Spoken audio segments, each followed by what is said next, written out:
The fourth and final, ito na po pinakamahalaga.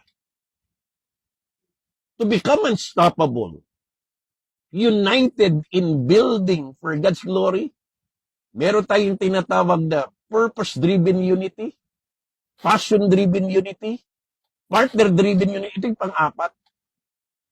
James chapter 5, verse 16. The effectual, fervent prayer of a righteous man avails much. Yung tatlong nauna, pare-parehong kaya natin gawin yon. Pwede tayong maging united in purpose. Lahat tayo ang layunin natin. Itayo at dalhin ang paghahari ng Diyos. Meron tayong united in passion. Lahat tayo gagawin natin yun ng buong puso. Hindi para sa tao, hindi para sa Diyos. Kaya natin gawin yun. Meron tayong united in partnership. Na lahat tayo magtutulungan. Magiging team player tayo. Hindi soloista. Magpupuno tayo, kaya natin gawin. Ito yung pang-apat. Yung hindi natin kayang gawin.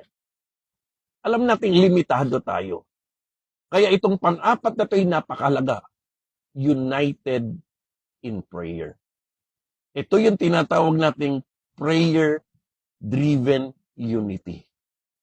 Always doing our best. When it comes to our purpose. When it comes to our passion. When it comes to our purposes, but when it comes sa mga bagay na hindi na natin kayang gawin, tuhurin natin. Iluhod natin sa Diyos. Because when we unite in prayer, we tap into the divine power of God. When we pray, God steps in and miracles happen. When we pray, when prayer becomes our habit, miracles become our lifestyle. Gawin natin ng mainam ang lakat ng pwede natin gawin. Pero sa lakat ng mga bagay na hindi natin kayang gawin, huwag magreklamo, huwag magalit. Tayo magkukwit. Tuhurin natin. Sulat nyo nga sa inyong comment section. Tuhurin natin. So ito yung apat na bagay na nais ko pong ibahagi sa inyo. To become unstoppable, to be united in building for God's glory. Again, be united in passion, be united in purpose, be united in partnership, and be united in prayer. Kapag iisa lang ang ating nakikita, iisa lang ang ating sinasalita, at iisa lang ang ating ginagawa, we will become unstoppable. Kalooban ng Diyos lahat ng tao maligtas. Kalooban ng Diyos na walang taong mapunta ng impyerno. Pero alam natin ang katotohanan, hindi lahat maliligtas. At hindi lahat mapupunta ng langit. Maraming mapupunta ng impyerno. Bakit? Hindi dahil gusto nilang pumunta ng impyerno, pero dahil walang mga Kristiyanong umaabot sa kanila. Walang mga mananampalataya na nagbabahagi sa kanila ng kaharian at paghahari ng Diyos.